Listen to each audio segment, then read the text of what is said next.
Hello, I'm Dr. Stephen Greer, founder of the Disclosure Project and the creator of the film Sirius. And I'd like to make a wonderful announcement that all of you have been waiting for. The film Sirius, which went to one of the most watched and top picks on Netflix in the past year and has been seen by millions of people around the world, we are now releasing on our YouTube channel, which is youtube.com/sdisclosure in its entirety, and it can be seen for free. And we're doing this because we want the public to see the last crowdfunded film we did and have that as a foundation for education for anyone who wants to see it, but also to introduce the next film, and that is this documentary feature film called Unacknowledged, an expose of the greatest secret in human history.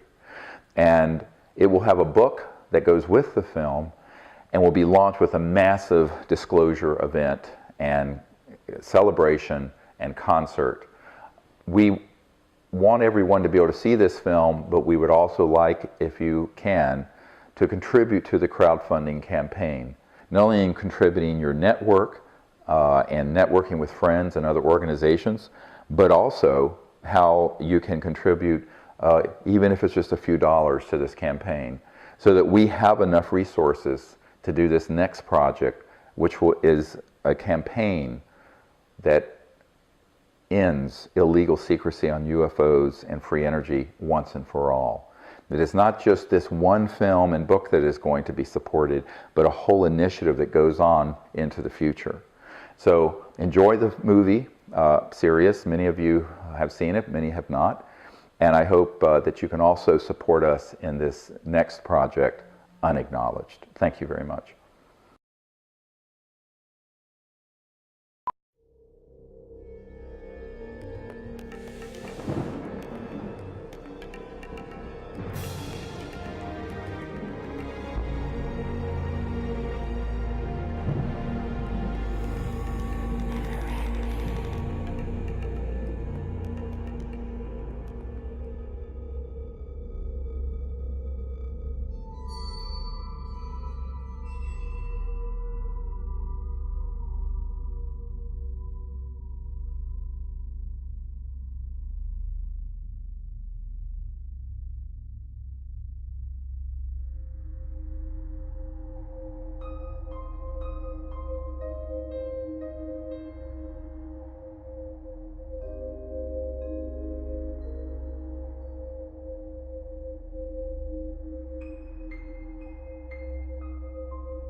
Most people don't know what a dead man's trigger is. And even fewer need one. A dead man's trigger is a safety valve. For reasons of security, a person prepares a recourse of such severe action that if harmed,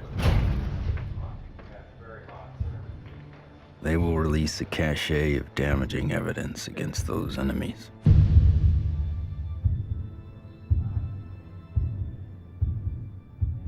Given his situation, Dr. Stephen Greer is one of those rare men.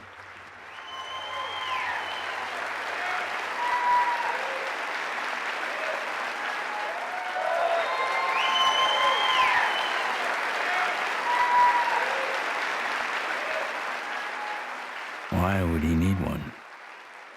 He's not the first person to push the disclosure of a corrupt military-industrial agenda.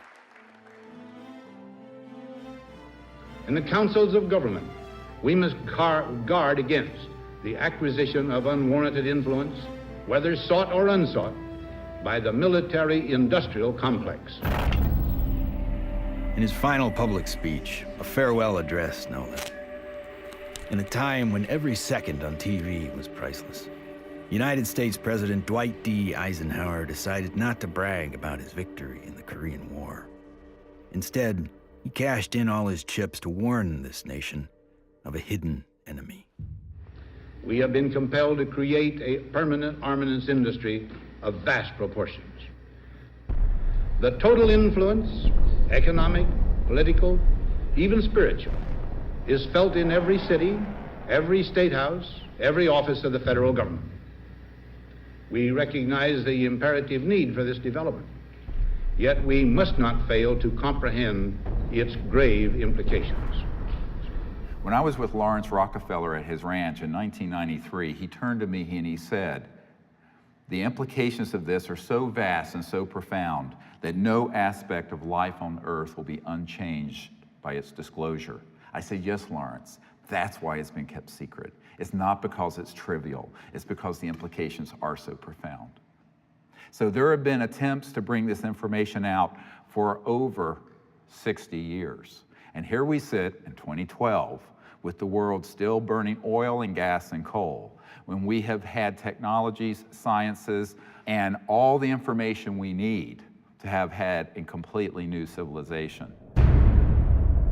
What Eisenhower warned us about over 60 years ago, according to Steve Greer, has long become truth in Washington, D.C.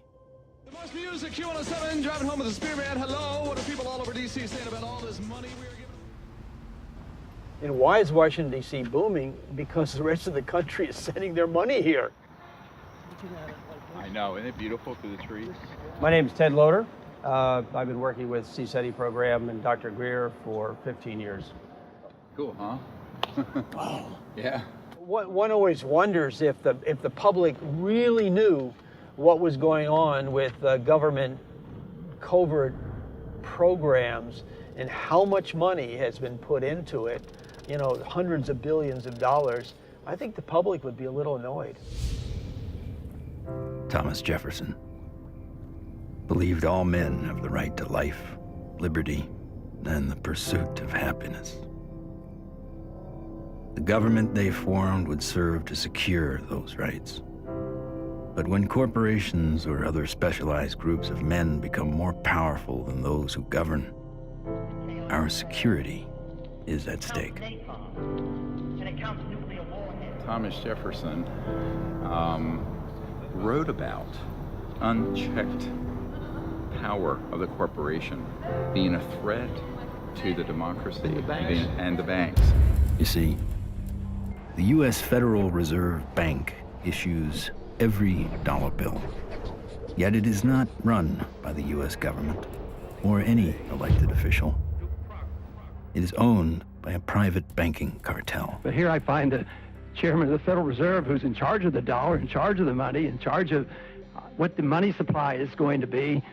The middle class is being wiped out, and nobody's understanding that it has to do with the value of money. Prices are going up. So how are you able to defend this policy of deliberate depreciation of our money? A lot of it depends on what happens to the price of oil. The four horsemen, or families of banking who own and run the Federal Reserve, also run the four largest oil companies. Oil is also used to make and run machinery and current mechanical technology. Of course, there's one industry that needs these more than anyone else: the military-industrial complex.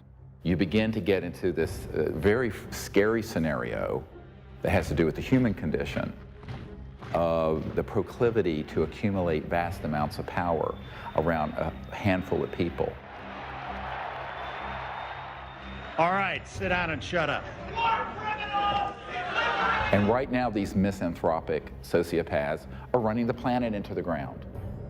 When Congress or whatever else or budget directors say, well, we've lost $100 billion in black program, what does the public do? What can the public do? We can complain to our congressmen, but our congressmen can't get any information. With lobbyists, interest groups, campaign funding, the economic powers that be have learned to control the political sphere. These politicians become almost like placeholders. And they don't realize that until they get into the White House or into the Senate Intelligence Committee. It doesn't matter who the president is. They're going to do what they want to do. And that which is good for them isn't always good for everybody else.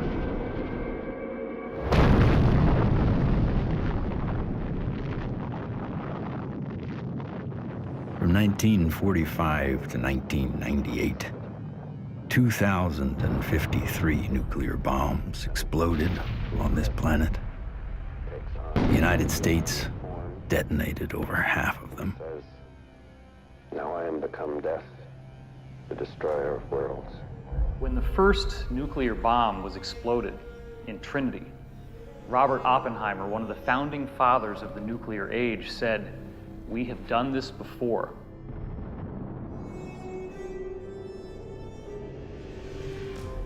It could have been that Oppenheimer was speaking about weapons described in the ancient Sanskrit texts like the Mahabharata, in which they refer to a bolt of iron charged with the light of 1,000 suns.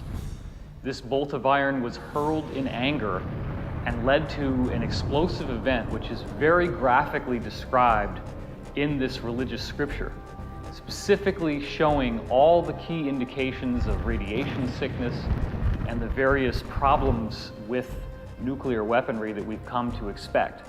When we started detonating thermonuclear weapons, atomic weapons, and developing these sort of destructive technologies, the civilizations that have been watching this planet for millennia said, oh my God, these people are going way off the reservation. They are now an existential threat to themselves, but also to other planets potentially. All over the world, we see very conclusive evidence that ancient people were in contact with extraterrestrial life. The Japanese said that their civilization was given to them by a people they called the Dogu, who came from what they described as Anemono Torebune, which translates as bird boat universe, meaning flying boats from the universe. The ancient Sanskrit writings of India have elaborate descriptions of vimanas, or flying craft. These texts are thousands of years old. They predate any conception that we have of spacecraft or aircraft. But evidence is not just found in ancient texts. It is also captured in our ancestors' art, as if it was plainly obvious that ET vehicles appeared in ancient skies.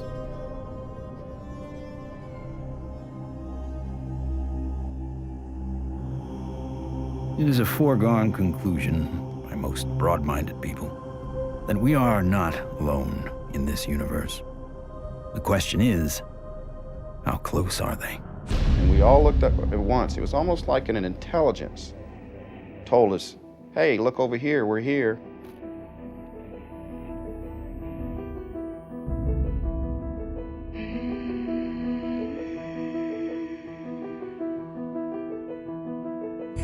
I saw 3 red lights in a triangle almost directly overhead.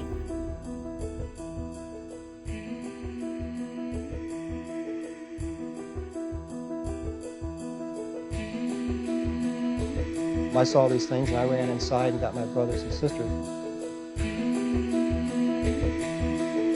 it actually lifted up, and it could actually turn. I'm gonna ask you to look away. I love my hands, but I wasn't one who believed that UFOs might exist. I was satisfied they exist.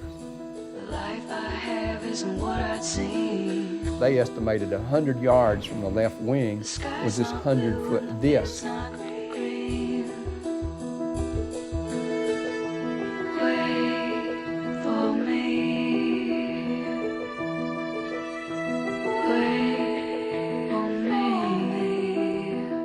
A lot of the astronauts are told to keep it quiet, and they're good Americans too. They develop the film from the moon, everything that's done by NASA.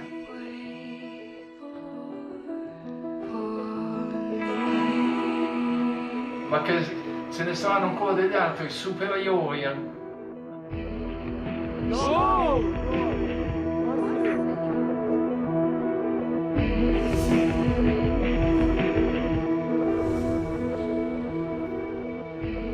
There's so much evidence out there that even if less than 1% is true, that would be enough to collapse the current paradigm and change the whole planet.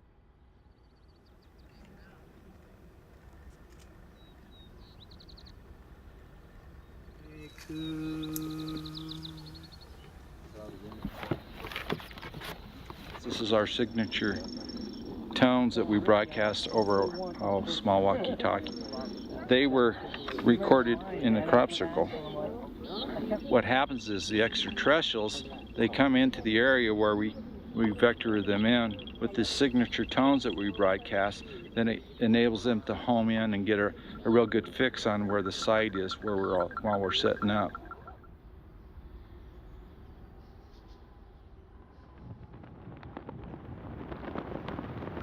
The whole concepts of the crossing point of light, the physics of consciousness, and interstellar communication all were developed on a kind of a vision quest we did here in 95 or 96. Astronomer J. Allen Hynek developed a scale to identify the types of human ET encounters. From his original 3 categories, a 4th, more controversial, has been added: CE-4. Even more controversial, Stephen Greer added a 5th kind of encounter: CE-5. Human-initiated contact. So, how is this done? Given Schrodinger's idea that the number of all minds in the universe is 1, in order to make this type of contact, a human could potentially access that single inner consciousness through intense meditation and then visualize his location down through the Milky Way to the planet Earth to wherever he sits under the stars. In theory, then, any extraterrestrial passing by would be able to hear the broadcast and know exactly where to go, if they choose to do so. It's interesting how many people have never been out in a place like this where they can see the whole Milky Way galaxy. Most people who come for a week, it alters their life. There's meditation techniques, there's remote viewing techniques, and once you start learning these processes and refining them, then you can make contact more quickly, more easily, and be more of an asset to the group. Checking to be sure that there's no source from anyone else, so that when we do start having electromagnetic signals through this, we know that it's a legitimate source. My name's Emery Smith. I've been with CSETI for approximately 3 years.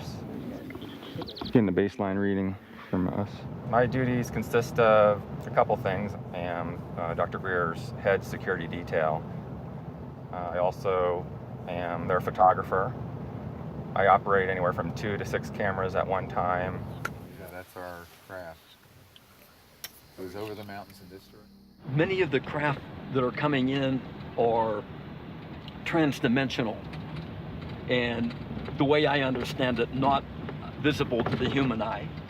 And that's where this new technology, night vision, that's where that's coming into play. And with the advent of new technology that's out there, it becomes easier and easier for us to capture these beings and these celestial objects on film. after you do the night vision, it has that green hue, of course. And after a while, when you get back to real life, you're thinking, why isn't everything green? This can't be reality. I want to show an early one from Gulf Breeze from 1992. We went down there, and one of the fun things that happened is that I had about 40, 50 people. Let's go out on the beach. And we didn't have good cameras then, but you'll get the feeling of how exciting it was. Have all these people, and 1, and then 2, and then 3, and then 4 ET craft materialize right in the sky. There it goes, 1, 2, 3. And look, there's 4. There's 4. There's 4.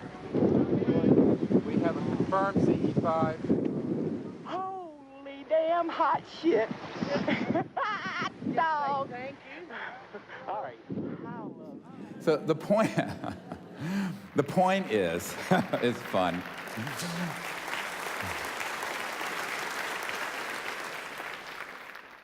It's your responsibility to go into meditation, find a little bit of time, 10, 15 minutes, and remote view who's up there and how many.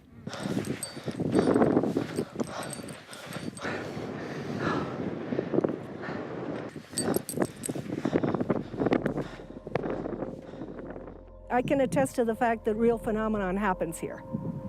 I really feel that his CE-5 protocols are based on a spiritual kind of positive contact, and I think that that is an excellent model for any kind of communication, whether it be on Earth, in the United Nations or wherever, but in this particular field it's with cosmic cultures. And we use consciousness, meditation, visualization, remote viewing, certain tones, and we do it in a group when we can, or even as individuals. It's just been this series of unbelievable events that are amplified by our meditation. It enforces this communication between us and the ETs, and it's so interactive. I could feel everything, I could hear all the sounds just right there. Perfect. And then this being the little larval one comes up, and we had this hug, and I shared the joy in it, and I'm like just thanking it for this experience. Let's do what we can to feel as if it would feel that this is perfectly normal and natural. Oh, sure. And that, this is... Relax and get in that flow consciousness, exactly. So I was jarred by our group getting tripped out and in that kind of, I was startled by some of the ways that our group was being, and I was going, and then there was moments where I was like, wow, I can only imagine how a visitor might feel. The ETs pick up on your intentions, and if you're really out there just to learn and really want to communicate with these extraterrestrials, well, it's going to happen.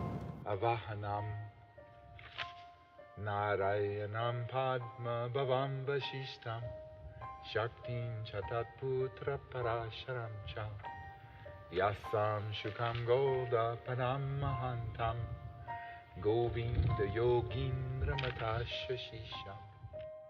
And we ask these extraterrestrial civilizations to join us as they begin to learn of us, to help us, and to understand us, even as we endeavor to understand them and welcome them here to this beautiful planet.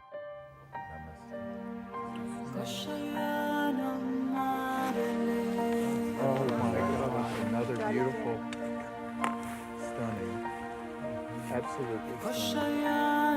Not an airplane.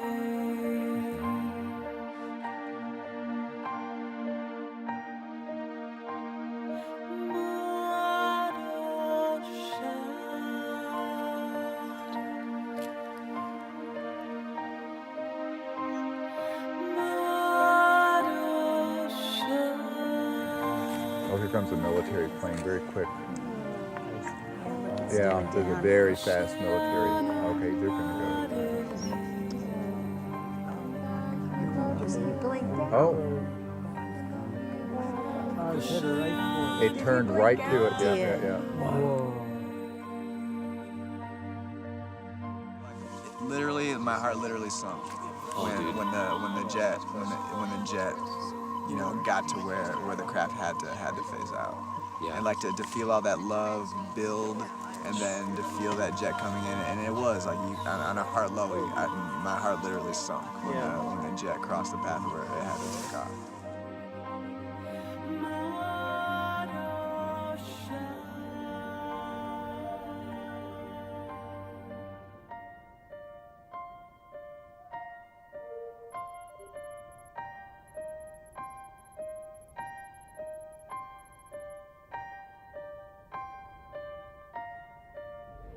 So in the camera, that's what you got. You got like this light traveling, and you can see it's not like a satellite where it's got like a path.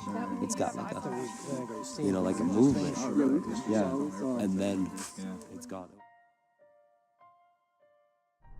When I was 17, I injured myself. I got so infected. And at the time, because I was very poor and I didn't have any health care, I just laid there and I got sicker and sicker and sicker, and I had a near-death experience. I found myself out in deep space, and it was this experience of complete oneness with the cosmos, not just with Earth and life on Earth, but with the stars and the infinity of creation. It certainly altered the course of what I would end up doing, because I then learned meditation. I actually became very aware of the power of the mind. This experience helped guide the direction of his life. Though Greer went on to earn a medical degree and raise a family, he continued to study consciousness and contact. And decades later, it seems he would be the doctor called upon first to examine a very unusual body. This came to us in the last couple of years, and there's a man who runs an institute in another country that I cannot talk about. But he came into possession of a little creature. It is humanoid. It does not look human. We have acquired an EBE, an extraterrestrial biological entity. We're flying over to Europe soon to take some tissue samples and do some DNA testing. This was found in the Atacama Desert. We don't know how it came about. Here's the great view of the face and cheekbone, very complex. Now there is a fracture here, and behind this right ear is caved in, and that's how this ET being was killed. We have the best scientists in the US from Stanford that are going to be doing the testing itself to see what this really is, and also to rule out what it's not.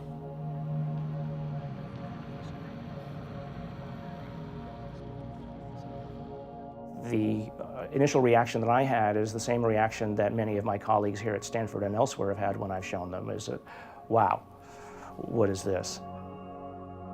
The question is important enough in at least two ways. The primary reason is that there's a lot of claims about specimens and claims about aliens. And of course, there's a lot of ridicule associated with that. So one of the best things that we should be doing, of course, then is bringing the best scientific techniques to bear.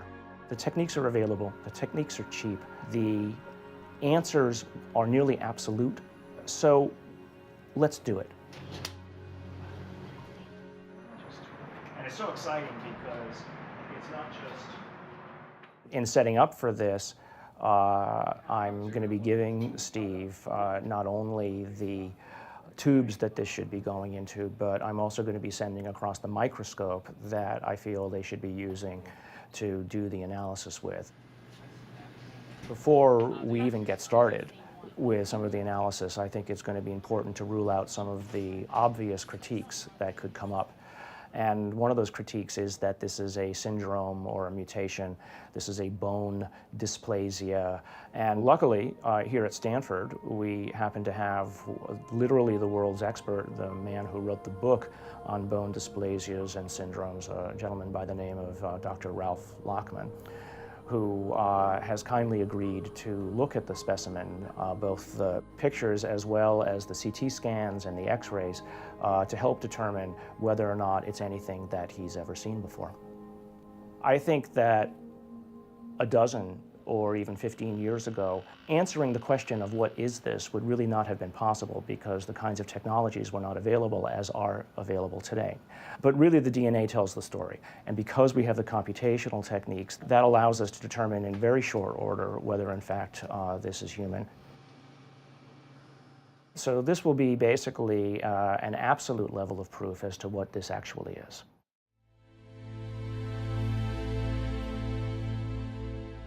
The problem is not proving that UFOs exist. It's when you begin to expose the energy and propulsion systems behind how they're getting here.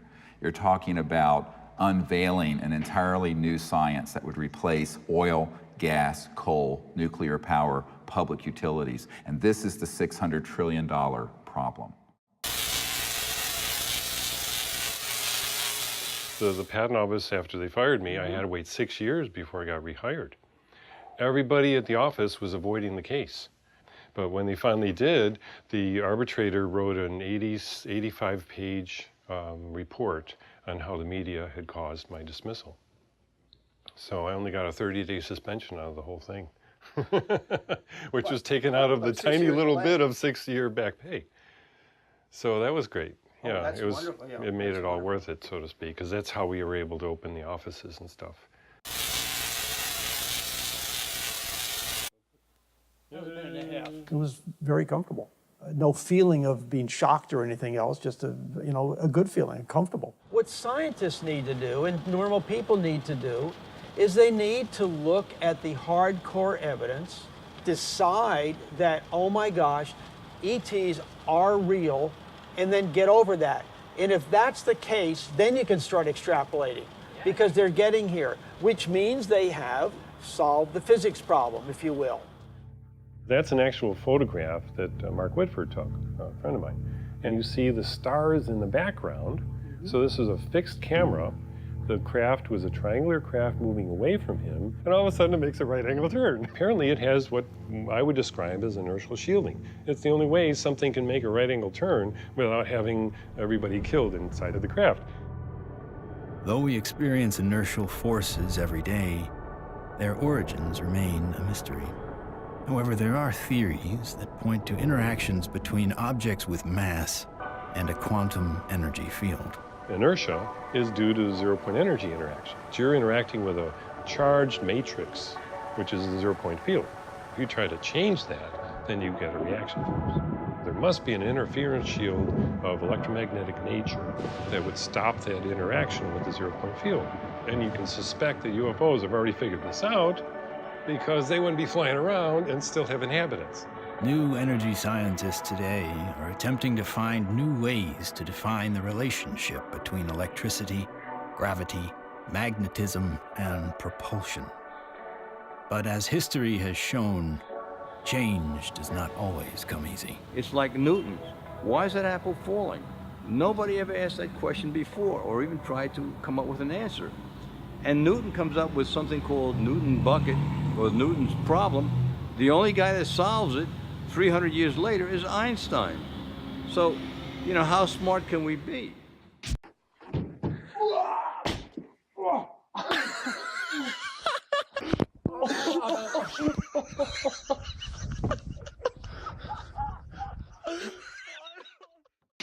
If you look at everything normal within the conventional wisdom, you're not going to learn anything new. My name is Morgan Boardman. I am the Chief Financial Officer of Morningstar Applied Physics. My business partners are Paul Murad and Dr. John Brandenburg. What we're doing, like I said earlier, is we're using a magnetic field that's rotating about the axis with the hope of generating a magnetic vortex. In essence, we are trying to start a civilian advanced research projects agency.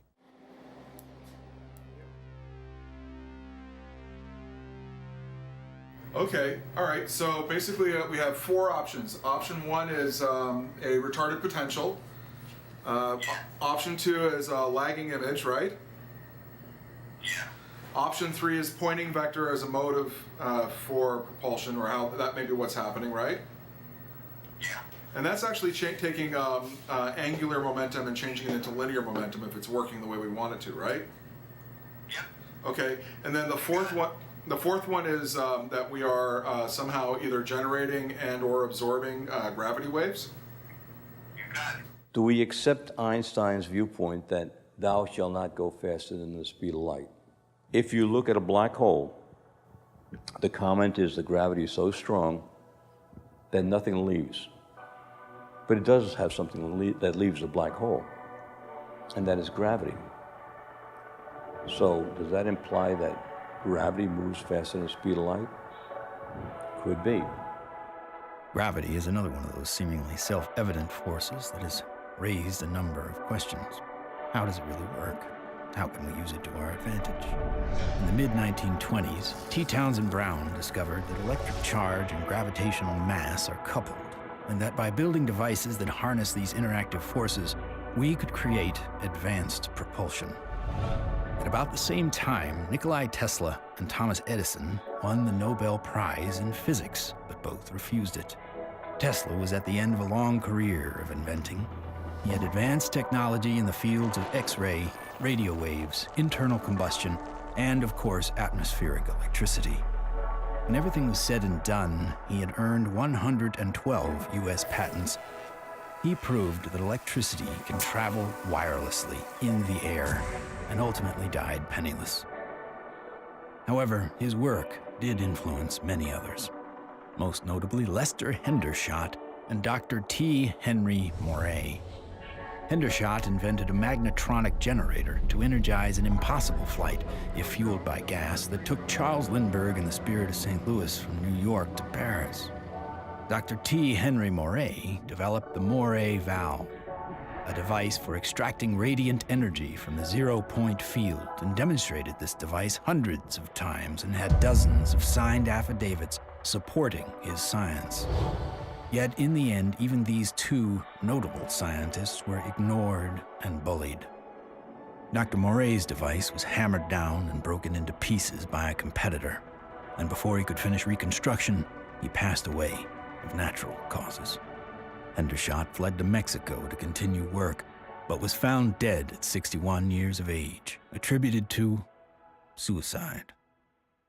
There's all kinds of skullduggery that happened there. I don't think T. Henry Moray ever got a decent chance to ever do anything with that.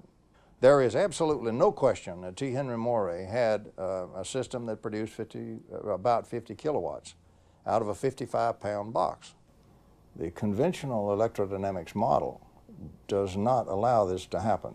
In other words, it doesn't allow you to extract excess energy from the vacuum and use that to power your load. It costs just as much to restore it as was used to destroy it. So we got to put in more than we can ever get out in a load with such a squirrely circuit. And that's the only kind of circuit we've used in power systems since day one. We're still building them. We're still making power systems that deliberately kill them. So we pay the power company to have a giant wrestling match inside his generator and lose. In the 1950s, there were some very provocative articles saying that, oh, electrogravitics is the best thing since sliced bread, how all the aviation companies are now backing electrogravitics, they're all doing experiments on it. Well, within a couple of years, there was no news at all. Once they figured out that they could really control gravity, 1954, it all went black. Do you think the boys in the black projects have solved that problem? Because it sure sounds like it from what the witnesses have told me. I wouldn't know. I wouldn't know. Sorry, but I can't even think about it. I see so many things in my life, it's just hard to say. A local inventor has discovered a way, hear this, to use water to run your car. What Stan shared with me was interesting. In order to run this engine off of water, we've also had to learn the ability to adjust the burn rate of hydrogen to co-equal the fossil fuels. So he applies for a patent, and then he gets a call from actually a visitation by two guys from the Pentagon. The Pentagon flew a lieutenant colonel in last week to look at Meyer's invention. There's talk of possibly using it in the Star Wars defense program and to run Army tanks. But he asked that this become a public patent so that the civilians could benefit from it. And he indicated that if we don't do that, overseas people will. In 1996, Meyer was sued by his investors, who claimed the device was not revolutionary, despite verification of the unique voltage intensifier circuit by the U.S. Patent Office. Meyer was brought to trial, but key evidence was not allowed. His oral testimony was not even recorded due to an audio recorder malfunction, and the judge recessed early for vacation. Later, Meyer made an appeal but was denied. He was found guilty of fraud and ordered to repay his investors, putting an immediate dent on the idea of funding new technology. On March 20th, 1998, Stanley joined his brother and 2 NATO officials for a dinner meeting. Stan took a sip of cranberry juice, grabbed his neck, ran out of the restaurant, and fell to the ground, saying, "They poisoned me." He fell down after eating at a restaurant nearby where he lived, fell down the parking lot, said, "I've been poisoned," collapsed. And that's on the police report. The police report confirms his words. The cause of death was written to be an aneurysm, though he left behind just enough materials for others to piece together his process. The full secrets of his device died with him.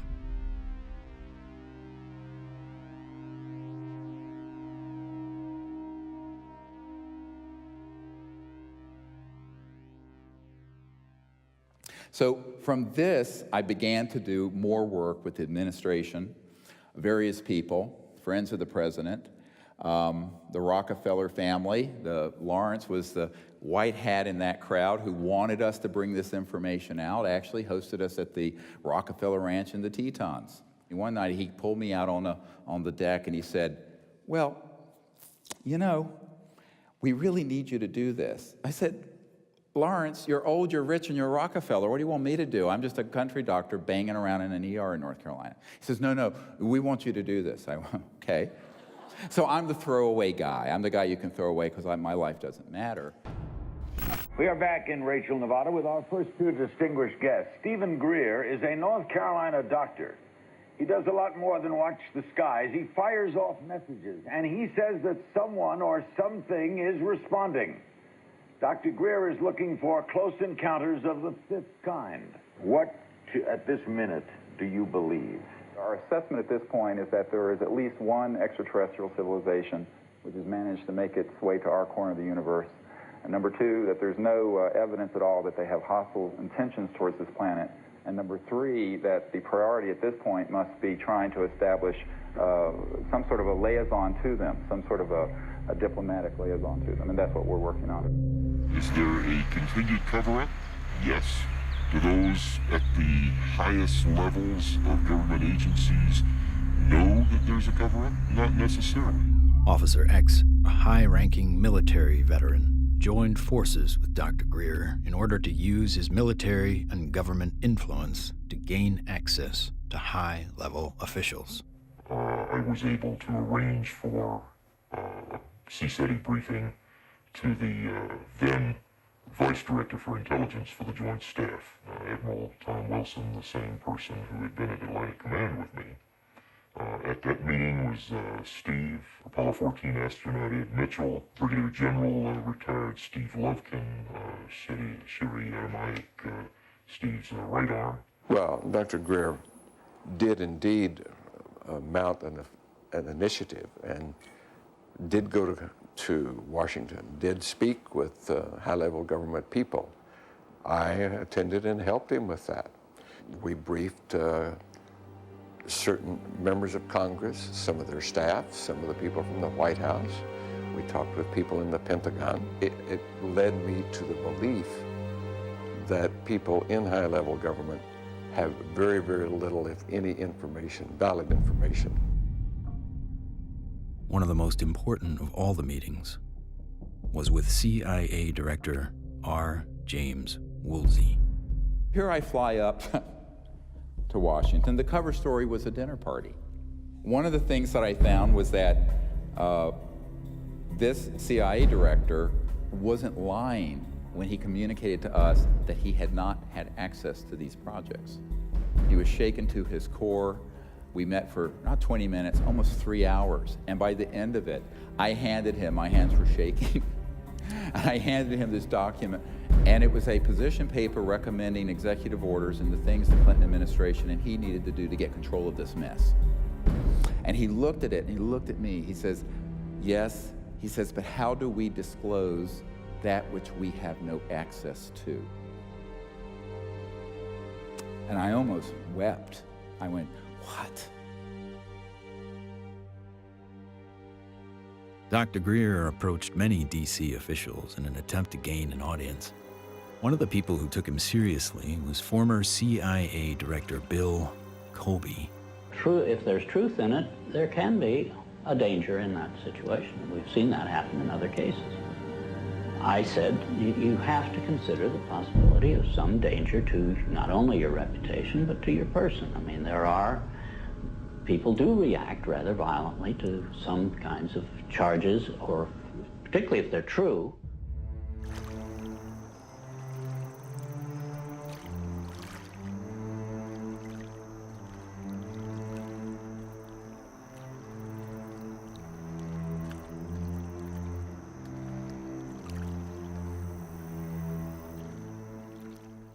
Now, you know, I'm a 30-some-year-old doctor with 4 kids, a golden retriever, and a house in North Carolina. So I'm going, this is down the rabbit hole fast. But that is the situation, my friends, when you're dealing with secrecy that is criminal and illegal. In 1997, in an effort to push his message deeper into Congress and the White House, Greer headed to Phoenix to prepare a video with his best evidence to show in Washington, D.C. While he was in the editing room, the biggest UFO witnessed event in history was about to happen. On March 13th, 1997, when the Hale-Bopp comet was very clear in the northwest sky, thousands of people were outside trying to get a glimpse of it when they also caught a glimpse. These orbs, giant orbs, equidistant in a V formation of 1 mile to 2 mile wide in some very credible reports. And that's the particular area where these phenomena keep popping up from my vantage point. The Native Americans living in the basin between South Mountain and the Estrellas have told me that not only were they looking up at the Phoenix Lights during the mass sighting, but they've been looking up at them for centuries. I live in a community called Loop, northeast of Flagstaff, on the Navajo Indian Reservation. We'll have to go back in time one day before. We saw 6 to 7 lights that were circling along the horizon. The entire street came out. It was almost like a block party. Everybody turned off their lights, everybody sat in their front yards, and everybody watched this unusual light show. I squeezed down the best of what I found and finally came forward in 2004 with the Phoenix Lights, a skeptic's discovery that we are not alone. 10,000 people approximately witnessed this, one of the largest experiences of this sort ever recorded. The Phoenix Lights phenomenon didn't seem to be falsifiable in any way. It was being validated by most everybody that saw it. The ultimate, shall we say, insult was the governor of the state of Arizona, Fife Symington, finally calling a news conference saying that he has finally got the answer to the Phoenix Lights, and he introduces some staff member dressed up as a space alien. People got very angry because here is the top elected official of the state making fun of what I estimate to be close to probably 10,000 people saw this. Under the watchful eye of the public, Symington retracted his statement. If you had been here 10 years ago and standing out here and looking up there at the lights and the view, you would have been astounded. You would have been amazed. The so-called Phoenix Lights were seen by many people in 1997. Skeptics say they were military aircraft or flares, but not the former governor. It was probably some form of an alien spacecraft.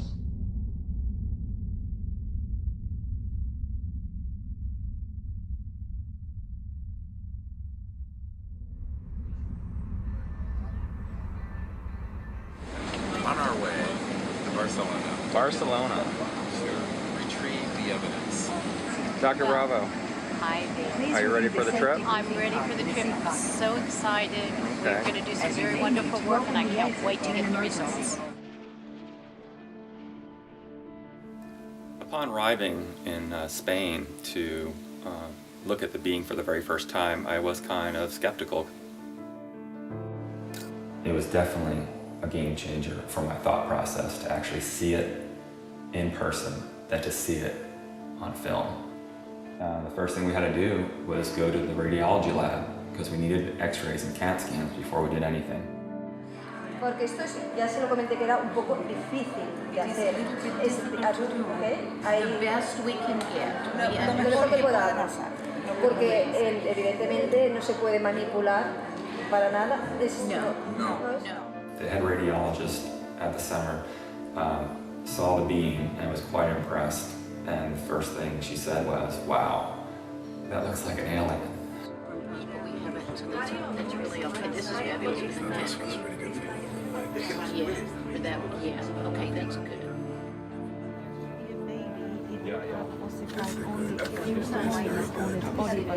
This one is complete. When the CAT scan images started coming up on the computer, it was just profound. And I saw inside the bone, and I saw, organs and lung material, brain material. I knew that this was not a hoax, it was not fake, that this was actually some sort of living creature. Right, well, if somebody made it, they have a future in microsurgery because they were smart enough then to put in these millimeter-wide bone holes where the arteries go in to feed the bone marrow.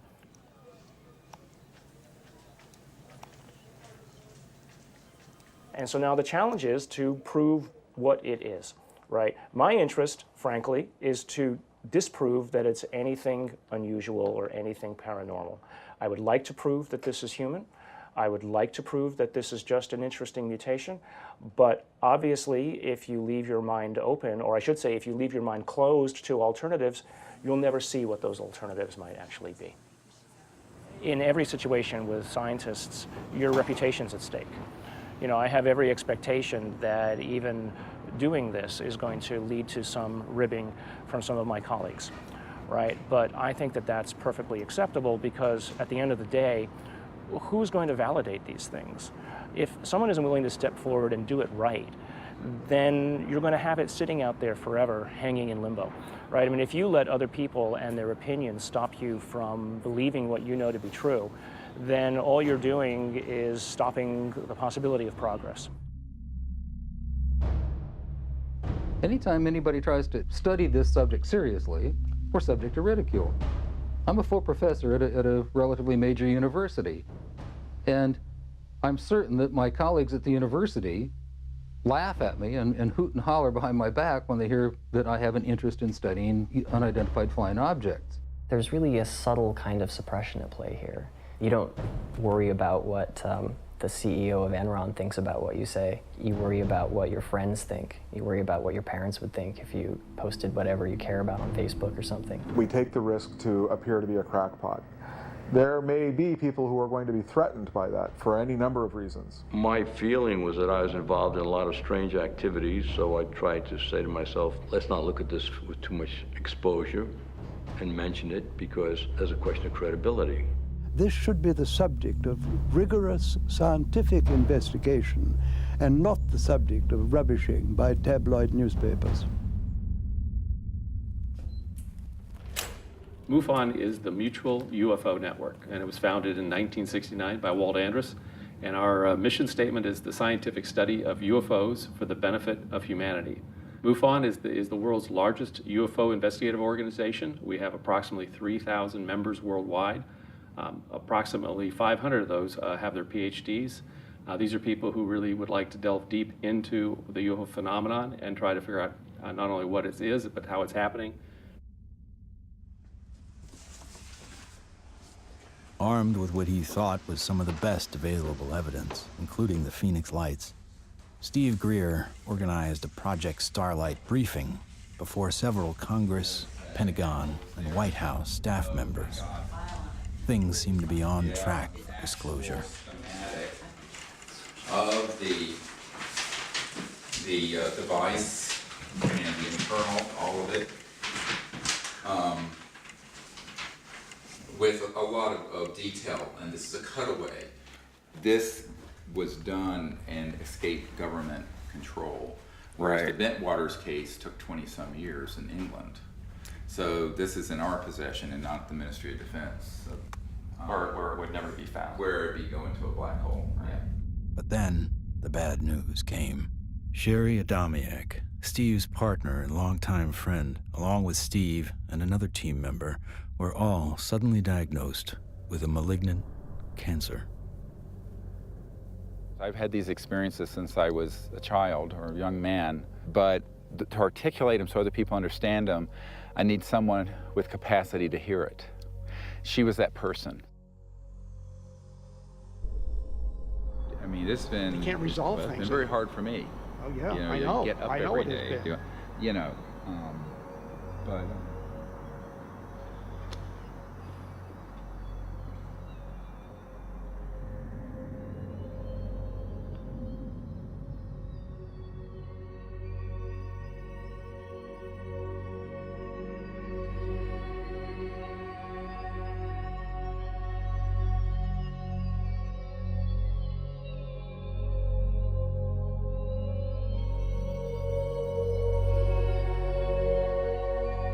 One of the last places she wanted to come was here. So she asked that her ashes be placed on the land. So we put her ashes around that tree.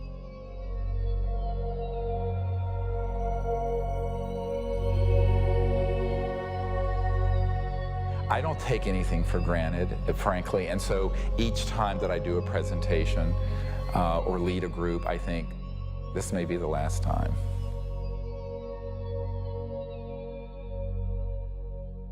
The thing that has kept me going the most is not any external thing, but the experience of that near-death experience where I know that there's an aspect of us that doesn't die. That is why I can go mano a mano with these elements and not be afraid. I shouldn't say be afraid, not stand down. Everyone has fear. I've certainly had my fears. But it gives you an anchor so that you can go forward.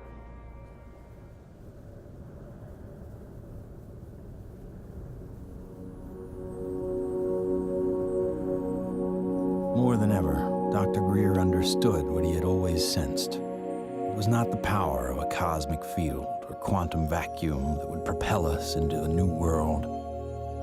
It was the mind. This really is the opening to an entirely new science of consciousness. You can maybe think of consciousness as a television set. On the TV screen, you see pictures and sounds and so forth.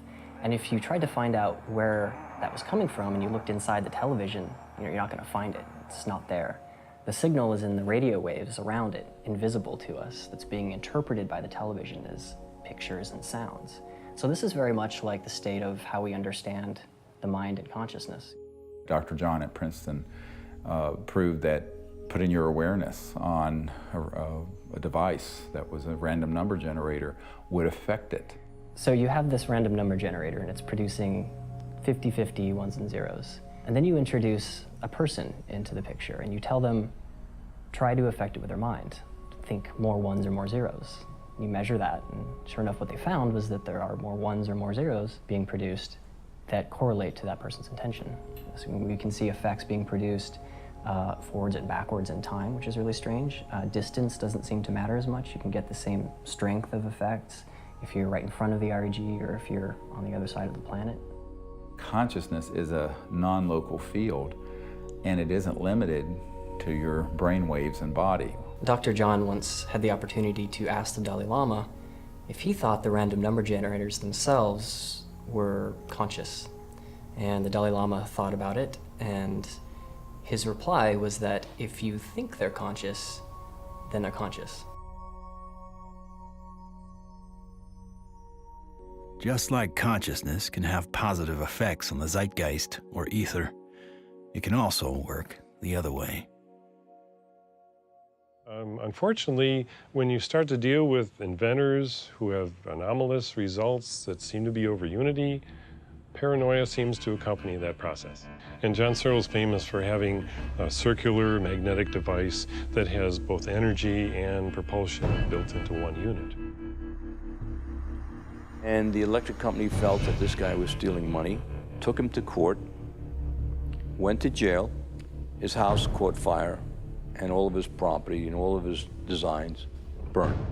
The concept of freedom, this sort of idea of people having the liberty to pursue happiness and to pursue abundance, this has been completely, in a sense, turned upside down. We actually reprinted a report on the military involvement of the Department of Energy. And it's so extensive, it's the major operation that goes on there. There have been over 5,000 patents that have been sequestered by the national security state, taken out of the public domain. Many of them deal with energy technologies.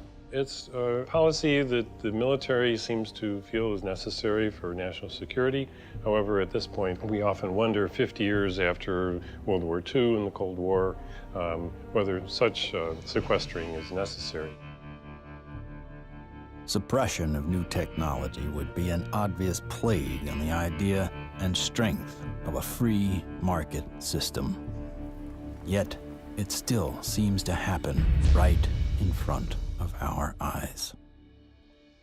And this is a huge controversy, one of the largest, maybe most intense controversies in the history of science.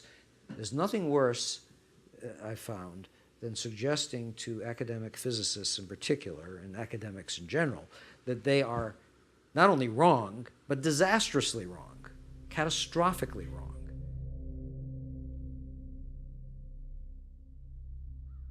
Cold fusion patents have not been approved. They will not get through. American citizens are being denied their constitutional rights. I inadvertently was looking through some piles of paper that had been given to me in a casual manner by all these hot fusion physicists as they were trying to do their calorimetric repeat of the Pons-Fleischmann experiment. And I was stunned. I couldn't believe what I was seeing. It looked like monkey business to me at the time, and it has turned out to be exactly that. It was represented as a negative result when it was positive. And that data is scientific fraud, as far as I'm concerned. It's been referred to legal authorities in the government. I asked for a review at MIT, got nowhere.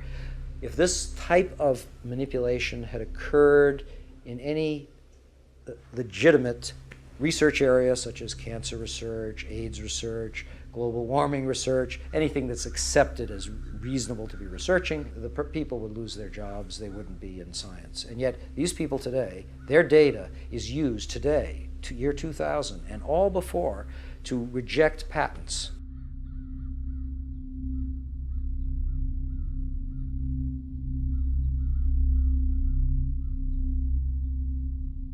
Yes, there is serious criminal activity going on that ultimately must be rooted out.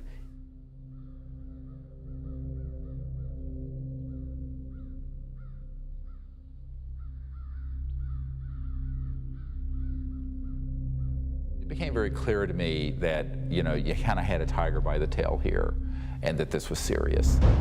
For a moment, Dr. Greer considered shutting everything down. He had been threatened and swindled far too many times. Sherry was gone. He had no office, no staff, no money.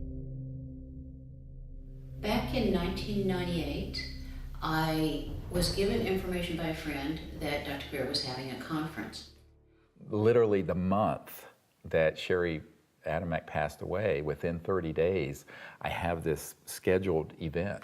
So I went to the conference and learned some things and listened. And so she just on a lark came, and she's an emergency doctor like I am. And what really grabbed my attention was he was getting all this information from military witnesses. That was in 1998. By 2000, when we were planning and storyboarding and working the whole disclosure project event out and pulling together all these hundreds of witnesses, we didn't really have the funding to do it. But she got so supportive and involved that she lived very modestly and took all of her excess income and donated it. And I want to acknowledge some amazing people that are here. Dr. Jan Bravo, without whom we would not have the Disclosure Project. But it's not just the funding she's provided, it's the moral support and the encouragement and the friendship. And so she's just become a very key person. And, you know, it's sort of metaphysical and odd that literally the month that Sherry Adamek passed away, within 30 days, I have this scheduled event. Not alone anymore. With the support of a loyal team, Dr. Greer grew his witness list from a couple dozen to over 200. And see that little dot right there? That dot don't belong there.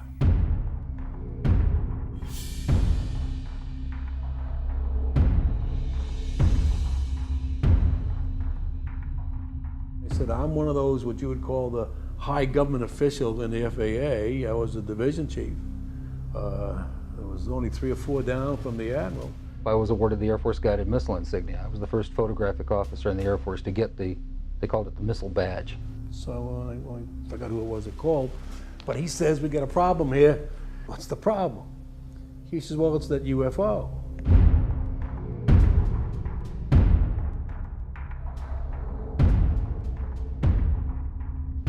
We weren't launching real nuclear weapons, we were launching dummy warheads. They were the exact size, shape, and dimension and weight. And we were looking down southwest, and the missile popped up through the fog. It was just beautiful. And I hollered, there it is. And our guys on our M45 tracking mount with 180-inch lenses on it got it. We sent the film back down to Vandenberg. The Japanese airline, 747, was coming from the northwest, going across the Alaskan territory.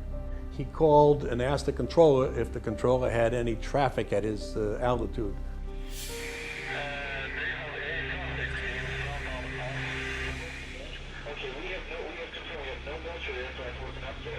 His radar is picking up a target. He sees this target with his eye, and the target, the way he described it,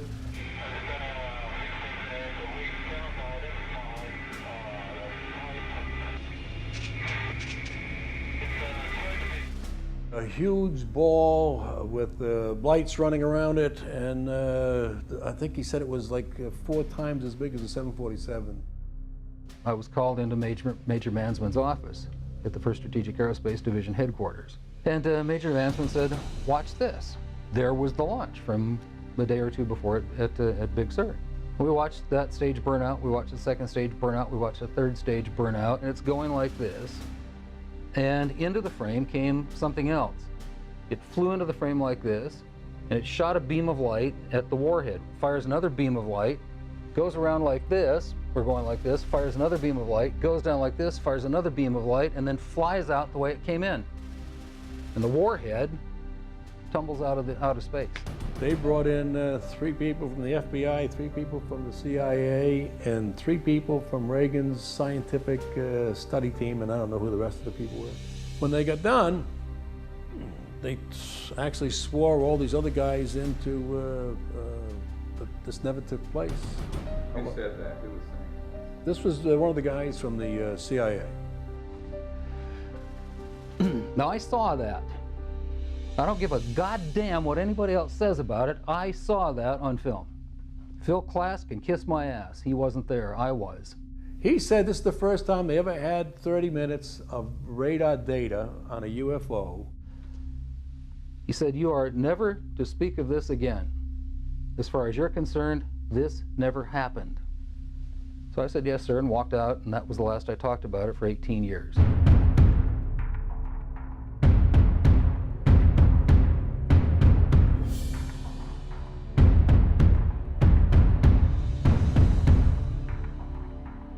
I had the original video that I took, and I had the pilot's report, and I had the FAA's first report that was all downstairs on my table. They didn't ask for that, so I didn't give it to them. There are things that I know about that I did in the service that I won't talk about to you now because they're top secret, and I could get my ass in trouble for talking about them. If you parse what Major Mansman said, he said, you are to say, this never happened. Well, that's not classifying it top secret, is it?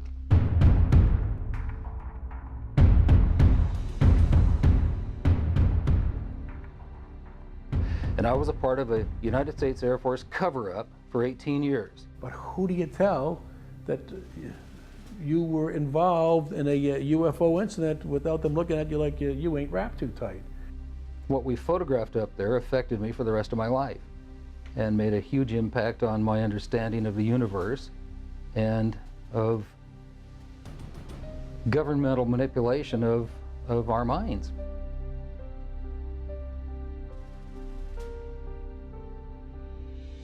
Now, with the witnesses on his side, Dr. Greer had the firepower to attack Washington again. We are not alone. That's the message a group of pilots, scientists, and former government officials want Congress to hear. 21 members of that group already have testified in Washington for what's known as the Disclosure Project. And we had all volunteers who organized that whole event. And there was no paid staff. So when people look at that whole period, we didn't have an office, a secretary, and one paid staff person. But we did it. Dr. Stephen Greer heads up the Disclosure Project, a group that compiles information from people who say they've encountered extraterrestrial forms of life. 20 years ago, in 1980, I was a security specialist assigned to RAF Bentwaters. Objects made incursions over our WSA, fired pencil-thin beams of light into them, and adversely affected the ordnance, possibly. There were bodies that were involved with some of these crashes, also some were alive. What do members plan to do with their information? They hope Congress and President Bush take notice. We are asking for the U.S. Congress and for President Bush to move towards an official inquiry and disclosure on this subject. Those that don't want to believe you will never believe you anyway, so it doesn't matter. It doesn't change the truth. A spokesperson for the Senate Science, Technology, and Space Committee says no congressional hearings are planned right now. Elaine Quijano, CNN Headline News, Washington. I stand before you today in my almighty God, and I tell you this. If Congress calls me in and says, will you testify in detail what you know, I stand here today prepared and ready to do just that. Governments must never lie to the people. Thank you.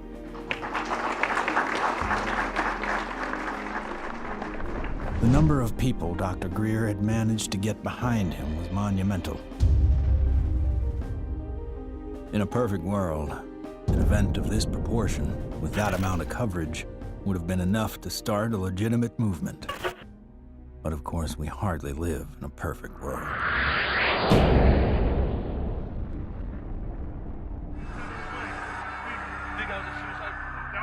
Yeah, don't say it. It's on, you know it, right? I don't know, guy. Everything's fucked up. 9/11 became the mother of all news stories and completely changed the game for everyone.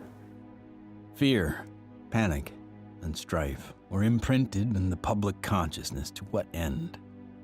Not to go after Al-Qaeda, but rather to invade the sovereign nation of Iraq.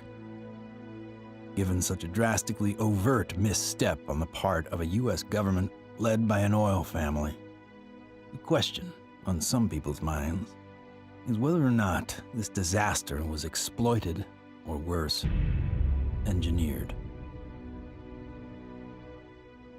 The Gulf of Tonkin in the Vietnam War, Chiang Kai-shek in the Korean War. False flag operations are nothing new. However, according to some, the ultimate card to play might be yet to come.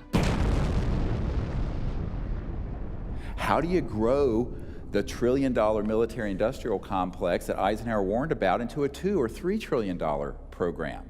You got to have a bigger enemy out there. Von Braun's purpose in life during the last years of his life, his dying years, was to educate the public and decision makers about space-based weapons. First, the Russians were the enemy against whom we're going to build space-based weapons. Then terrorists would be identified, and that was soon to follow. In 1977, I was at a meeting in Fairchild Industries, and in that room were a lot of charts on the walls with enemies, identified enemies, names that people had never heard of, names like Saddam Hussein and Gaddafi.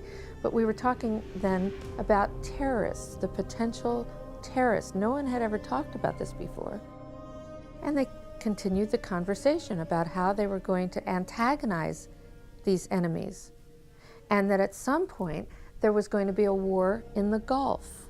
According to these theorists, after the military-industrial complex had its war against terrorism, the next enemy that Dr. von Braun identified on Earth would be third world country fanatics. But with no more enemies left, the people would soon be taught to look to space. The next enemy was asteroids. Now at this point, he kind of chuckled the first time he said it. Asteroids, against asteroids, we're going to build space-based weapons. So it was funny then. And the funniest one of all was against what he called aliens, extraterrestrials. That would be the final card. And over and over and over, during the 4 years that I knew him and was giving his speeches for him, he would bring up that last card, and remember, Carol, all of it is a lie. 99% of all the information out in the public on this subject is well-crafted disinformation designed to scare people to support the next phase in global warfare. And this kind of corruption is why the only things that are being made on this subject are things that redound to paranoia and fear in the military-industrial complex. I occasionally think how quickly our differences worldwide would vanish if we were facing an alien threat from outside this world. I don't think we're moving forward if we trade, factional and ideological war from one ethnic or religious or economic system into an interplanetary conflict, because that's A, not survivable, and B, would be even worse in terms of galvanizing the world around a military structure. That has been the central organizing principle of our society for a few thousand years, actually. It is hard to concretely prove that 9/11 was a false flag attack because the people behind it are so good at covering their tracks, especially with the compliance of the mainstream media. If you had trillions of dollars, you'd be pretty good at it too. The adversary is closer to home. It's the Pentagon bureaucracy. According to some estimates, we cannot track $2.3 trillion in transactions. $2.3 trillion in transactions. According to the Comptroller General of the United States, there are serious financial management problems at the Pentagon. Fiscal year 1999, 2.3 trillion missing. Fiscal year 2000, 1.1 trillion missing. And DOD is the #1 reason why the government can't balance its checkbook. I would like for you to respond to the questions that I've put to you today. I've forgotten what the second question was. How does one carve out a billion unacknowledged or 10 billion unacknowledged taxpayer dollars? In many cases, at the end of the fiscal year, when there is so-called leftover money, they may or may not know that money may in fact go to a special access program. There are two main types of special access programs: acknowledged and unacknowledged, or USAPs. Those programs are basically totally off the books, and they are able to actually vacuum up money to be a self-perpetuating funding mechanism. Certain USAPs are waived and also completely managed and controlled by private contractors, so they enjoy the secrecy protections only afforded to private corporations. There is virtually no high-level government oversight for these types of USAPs. In many cases, no elected official, including even the president, have knowledge a particular USAP even exists. Between 1947 and 1949, the government passed the National Security Act and the CIA Act. These laws allowed the intelligence community to withdraw money from any agency without disclosure. Essentially, money could be stolen from any program, and no elected official would ever know about it. Great view of the eye socket. Very different eye socket from, and that's another thing that the scientists who've looked at this at Stanford have commented on. If you look at this creature and you look at the cranial vault, how large it is, The size from the eyes up is at least 3 times that of a human. One of the first things that Dr. Lockman immediately remarked upon was the shape of the head and the skull. It was not something that he is accustomed to seeing, and it was quite interesting and in some ways exciting that the associated features that you would expect from a syndrome of that nature were not found.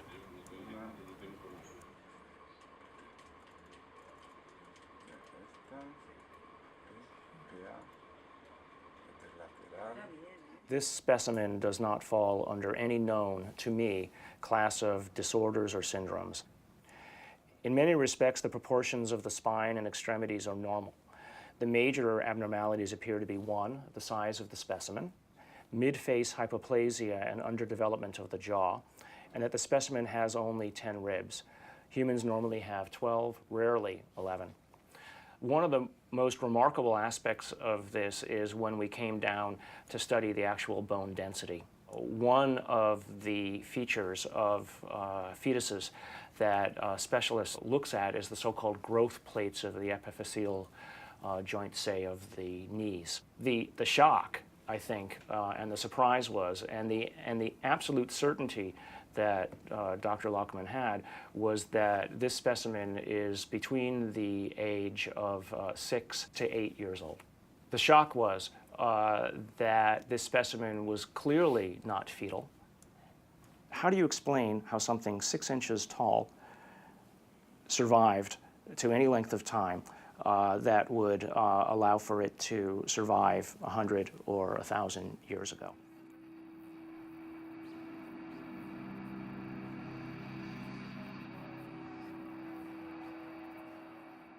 And what amazes me is the media. Well, they're so compromised with this, they don't dare do anything but follow the company line on it. The company line being a series of lies. This is a document talking about the current program at the CIA.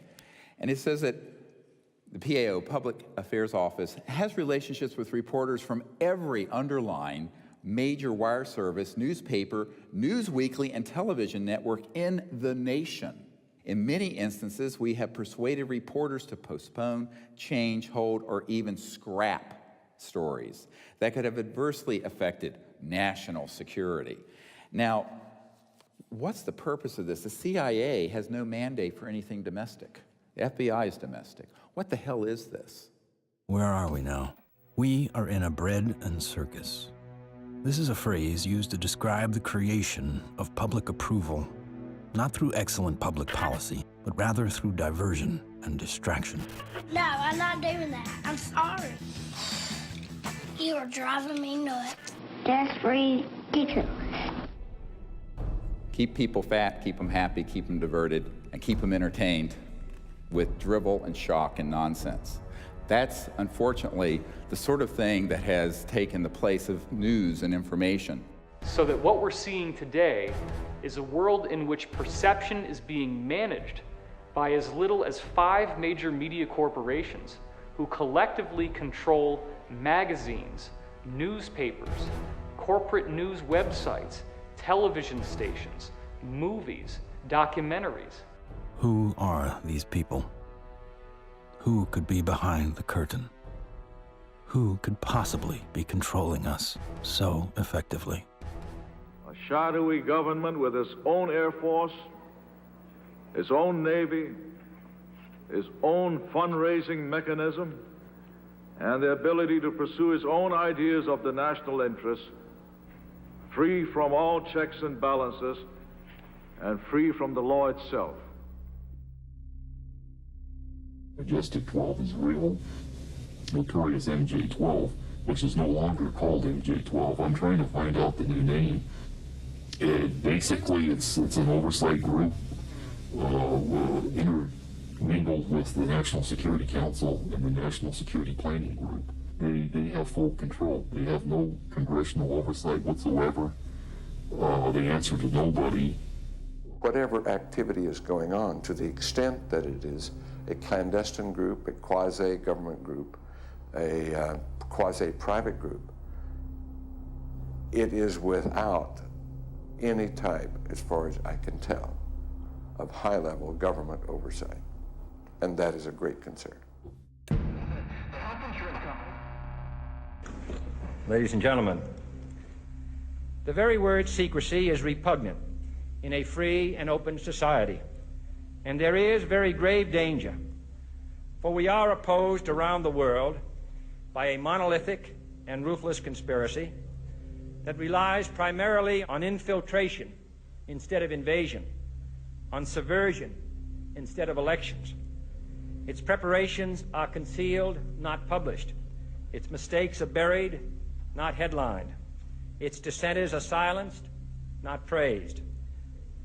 It is a system which has conscripted vast human and material resources into the building of a tightly knit, highly efficient machine that combines military, diplomatic, intelligence, economic, scientific, and political operations. And we are, as a people, inherently and historically opposed to secret societies, to secret oaths, and to secret proceedings.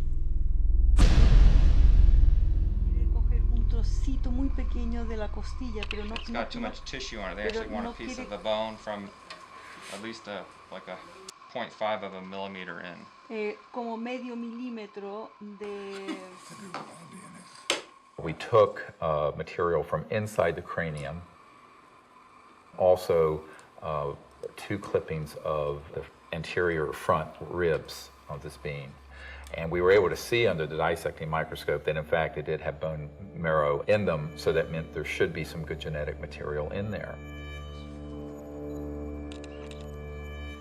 It was really nerve-wracking. Imagine, 2 big guys here trying to operate on this 13-centimeter long beam. But we did it.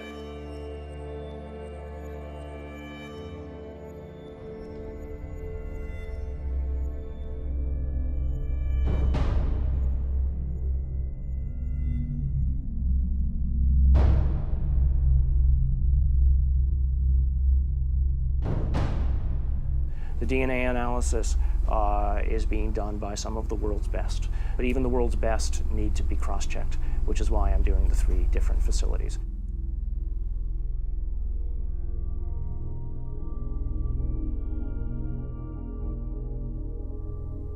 So I actually ran 4 samples. I ran a sample of my own blood. It was a very small amount, just 100 microliters. I ran 2 blanks, things that just had water in them, because that would be essentially a contamination control. And then, of course, the sample itself. And really, the all-important first result was whether or not there was, in fact, any DNA which was isolated. And the actual shock for me was when I got the amount of DNA out of this sample. It was way above what I had originally expected. What you have on the left here is a so-called DNA ladder. This is a size standard.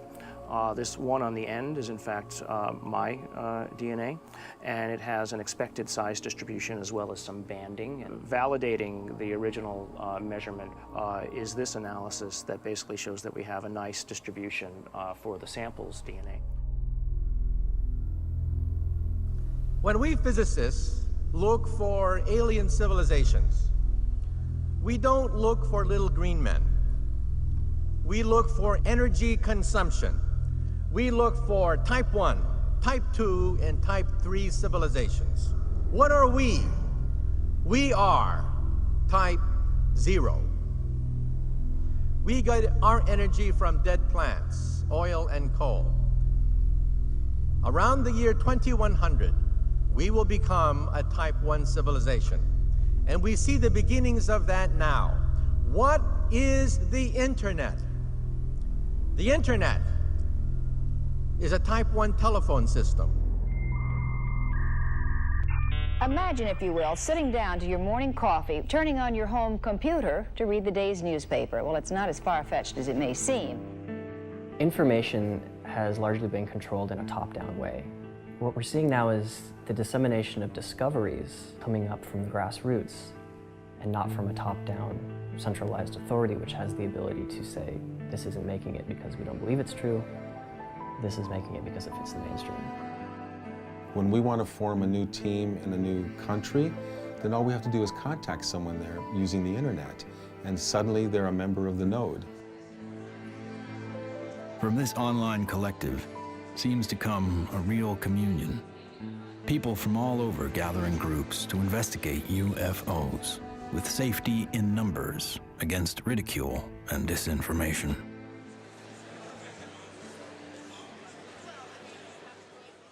What we found in the past is we had a lot of anecdotal stories, but we didn't have a whole lot of data. With the advent of computers, personal computers, and the internet, we've been able to collect the data and analyze it through some 200 plus data points to allow us to be able to compare cases and to see exactly what's happening and what the trends are. Nick Pope is our guest. He made this information public.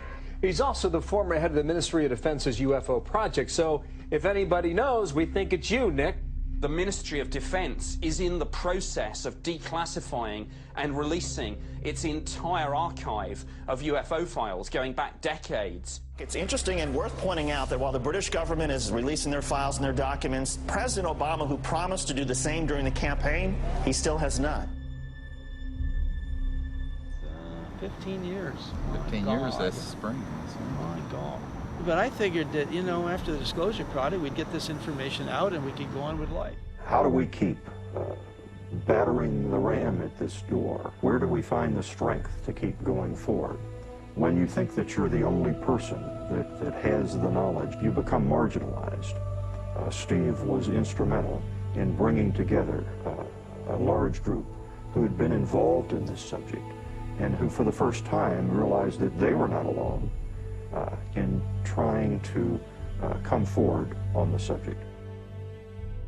Governments, we've discovered, have not gone far enough, so we've decided that as people, using the CE-5 protocols, form our own movement and do what governments have not been doing. We think of this as the People's Disclosure Movement. And so we feel it's important to create an effort that's a global effort, which this has become. My name is Mark Benz, and this is Rex, and we're in Bodega, California, and we're doing CE-5. My name is Jeff Bird, and here in Winchester, Virginia, USA, we are doing CE-5. My name is Peggy Brewster, and here in Middleton, United States of America, we are doing CE-5. We have 1,150 teams of CE-5 ambassadors, which are spread over 52 countries. My name is Andre, and here in Sweden, we are doing CE-5. Und wir machen zusammen CE-5 in Deutschland. Here in Burlington, Ontario. Brisbane, Australia. From Chester, Virginia. In Hamilton, Ohio. We are doing the CE-5. Konnichiwa. Moje ime Daniel. Daniel tu na Slovensku. Es Leo Ortiz. And here in Vancouver, British Columbia. CE-5. The CE-5 context imasu. CE-5. CE-5. CE-5. We're doing CE-5. And the reason I think that's so important is that it not only builds the knowledge base, but it also further potentiates this concept of pioneering a new pattern of peaceful contact. And that is something that no other group, large group on Earth is doing. Certainly isn't being done by the State Department and the Senate Foreign Relations Committee. It seems to be it only takes one person to make contact. But hundreds of voices worldwide is a call that can't be missed. And likewise with innovation, the more heads in the game, the more likely we are to find a solution. There's many technologies that people have talked about, many ways to the mountaintop. We have so many modes of converting quantum vacuum energy or zero-point energy. Some people think they know how to do it. Okay, fine. But if you do it theoretically, that's one thing. But then you got to do it experimentally, and that's the hard part. Those opposed to new energy technologies can tie the hands of hundreds of inventors. But how will they ever fare against tens of thousands? The output milliamperage is more than the input milliamperage. It's a clear indicator of overunity. I'm gonna ask you to look away. I love my hands, but it hurts to pray. The life I have isn't what I'd seen. The sky's not blue and the field's not green. Wait for me. Wait for me. Wait for me. Wait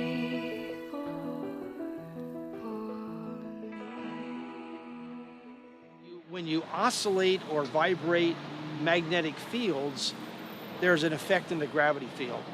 And how to do that linkage is what you're trying to get at, as I understand Maxwell's it. equations are in that term right there. And what happens is if you're going to have a gravitational effect, it's going to happen over there.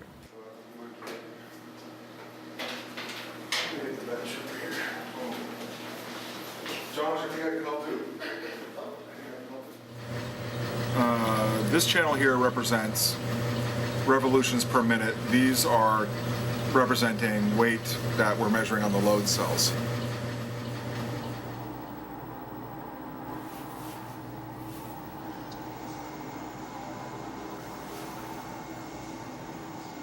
Full steam ahead.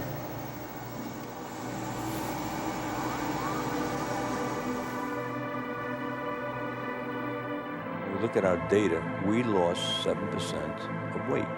If we move this thing and it loses weight, I must be generating gravity waves. Though the device maintains its shape and size in terms of dimension, it is losing mass. That's a possibility.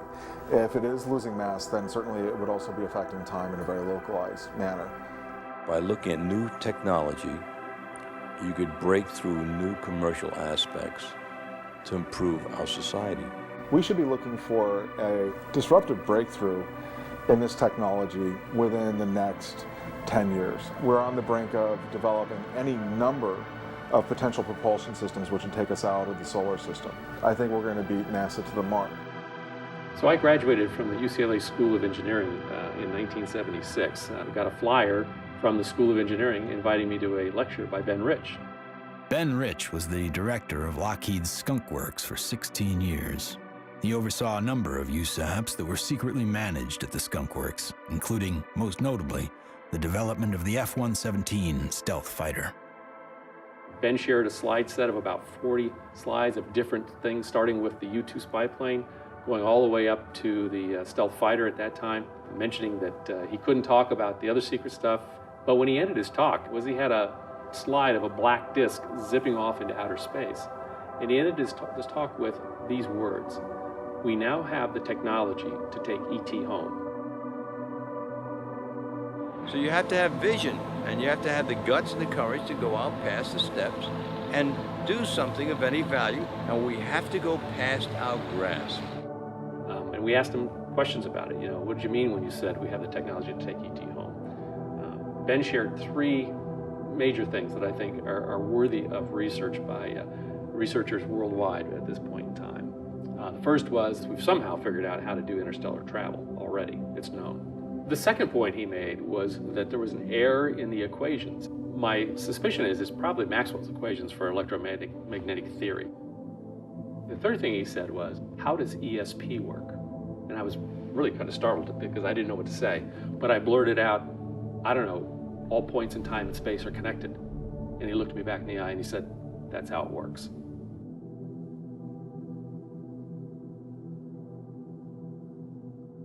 History has taught us that to simply innovate new technology may not be enough. We have to find a way to get past the suppression.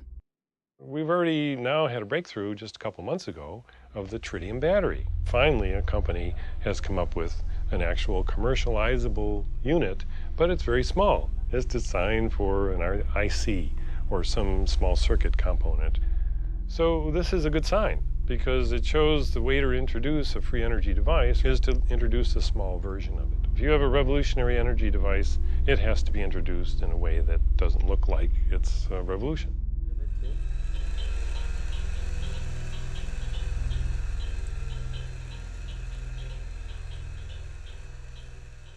Science is always changing. I mean, even back in the 1960s, they thought that biofeedback, for example, was impossible. But now, of course, we know that that itself is an absurd statement. We have even toys on the market that allow people to play with biofeedback.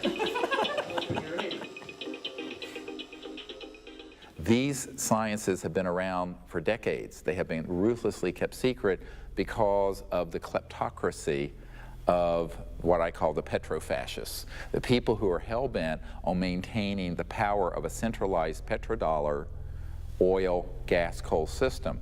So that does create scarcity because that is a zero-sum game. But when you take us off that system onto this new system, it's an entirely new macroeconomic order, and scarcity becomes non-existent.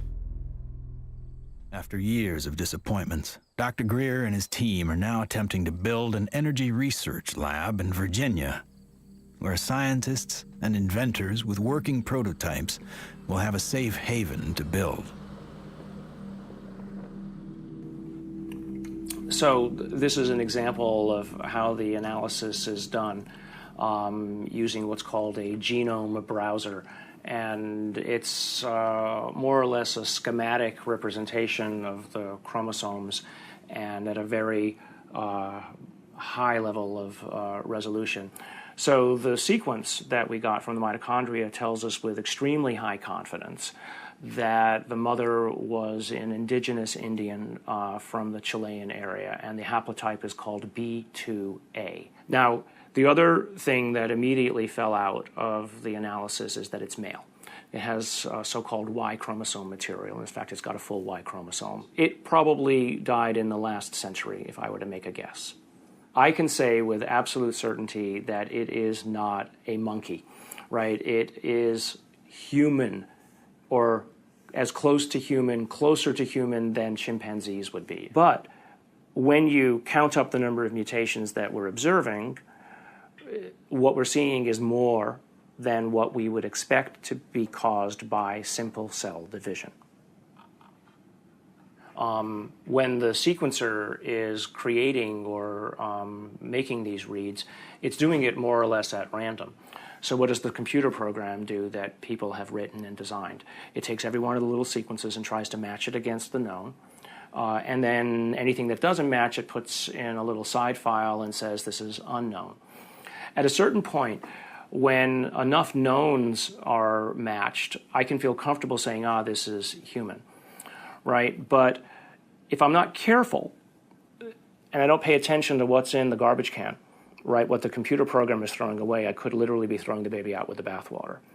What we've done is we've scaled back and we're seeing several chromosomes and pieces of chromosomes across the top, which basically leaves us with a very strange conundrum. Right, here you've got this 6-inch tall, let's call it human, right, because the DNA says that so far it's human, at least the way that we're looking at it. This gene, PCNT, which is known to be associated with primordial dwarfism, we don't have any mutations here.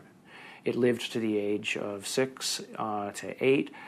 Obviously, it was breathing, it was eating, it was metabolizing, and it wasn't living in an environment where there was a lot of advanced medical attention that was given to it to allow it to live to that age. It calls into question how big the thing might have been when it was born. So genetically, you might explain that by saying that there's some advanced aging mutation, something that caused the bone to age anomalously quickly. A gene that's known to be associated with progeria, that also no changes there. So the next problem, of course, is the ribs and the number of ribs in the specimen. Only 10, whereas there are supposed to be 12. So there are no mutations which are specifically associated with that kind of phenomena because it's rarely, if ever, seen. The digits are all correct. The hands are all correct. There are problems with the face. So there's a mid-face hypoplasia, and then there's the larger skull. So again, I think in summary, there are genes associated with any one or two of the anomalies that we see in the specimen, but there is no mutation which is known to accommodate or call for all of the mutations. Even with the things that we know could be assigned to one or more of the anomalies, we don't find them in the genetics of this specimen. That leaves open the question, what genetics is causing the anomalies that we are observing. So although I entered this thinking DNA was the answer, it made me realize that in the context of the bigger biology questions, there are other levels of control that need to be understood and answered. The non-coding RNA, epigenetics, etc. And things that we probably haven't even thought of yet. So if I just look at, this is base pair 19,800,000 or so at this edge of the open region. I can go all the way over here, and now I'm at 21,000 or 22,000. So the answer is not finished, and it's not as easy as actually, frankly, I thought it was going to be at the beginning. So that's basically 2 million base pairs of DNA where nothing seems to sit. It's just like the way societies do things. They try to fit things in boxes. We have literally written a computer program that does exactly that, tries to fit it in the box. Doesn't seem very efficient, so on that basis, people would call it junk. But I think we now know that there's any of a number of other features of what DNA is doing in there. It is expressed. And so we need to be careful, obviously, that we don't let our instincts or the programs that we write to match our instincts make the decisions for us. No matter what, for me, this has been a fascinating, more than an exercise. As soon as I've collated this information into a form that other people can take advantage of, and it's accepted for publication, I'm just going to put it out on the web. You know, I don't have the resources to study and follow down every single angle that this opens up. But, you know, maybe there is a listener out there who will be sufficiently intrigued by this to do the analyses themselves, and maybe they'll find something that I missed. Great. If additional samples or examples are seen of this, I'll be the first in line to want to sequence it, because then all bets are off. I want to say other things here, but I also don't want to open myself up for, you know, attack. This search may have uncovered a major finding about life in the universe and its origins. What is this being? Could it be a missing link in evolution? Could it be an entirely new species? Or simply a disease we have never seen before? Or could this be an extraterrestrial being from another world?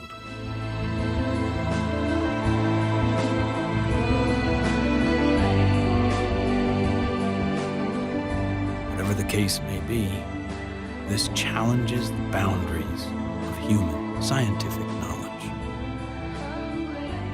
Dr. Gary Nolan has set a new precedent for scientific investigation and rigor in the realm of the seemingly impossible.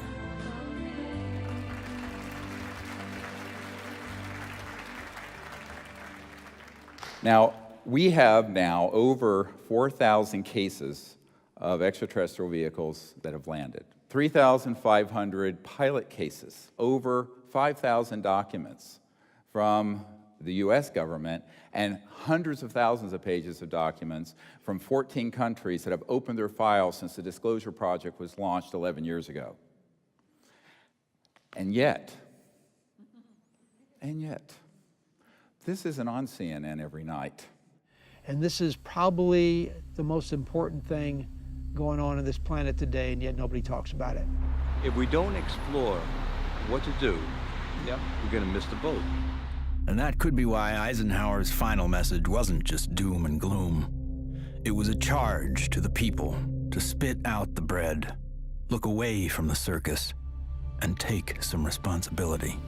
Only an alert and knowledgeable citizenry can compel the proper meshing of the huge industrial and military machinery of defense with our peaceful methods and goals. The dam is in fact breaking, and you're beginning to see countries all over the world begin to come forward with what they know to be absolute fact. Since 2001, 24 countries have opened their UFO files to the public, including Australia, the UK, Vatican City, Germany, Russia, and Canada. The United States is not yet among them. What we have to do is pave the way for these leaders.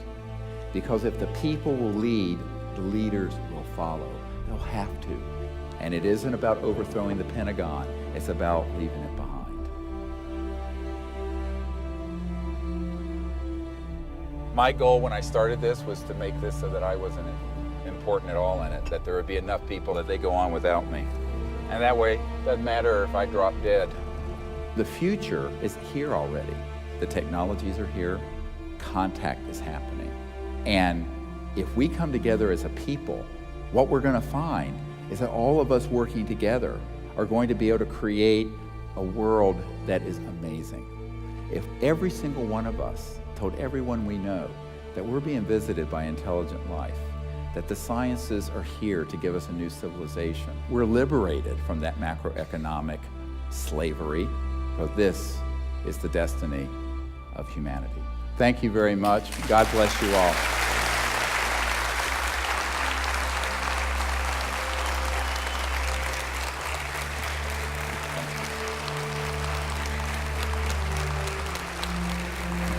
Thank you.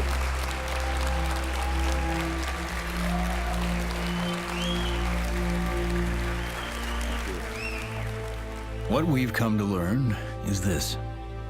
We are standing at the precipice of a new age. There is power in the many, but only when they're acting as one. That's when resonance happens. Whether joining together as a responsible citizenry against the forces standing to divide us, or joining consciousness to unite with the beings who are prepared to communicate with us.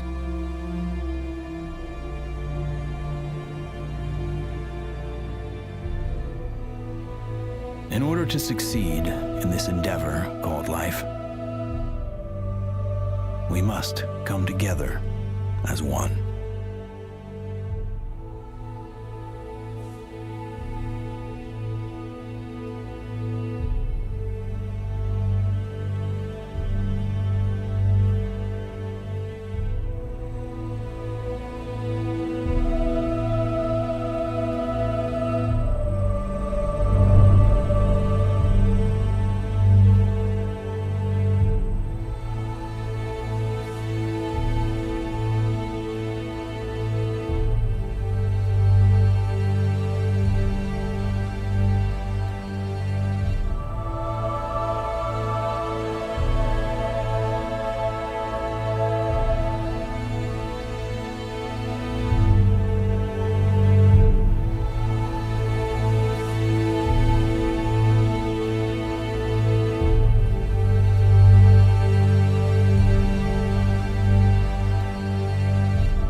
Koşuyor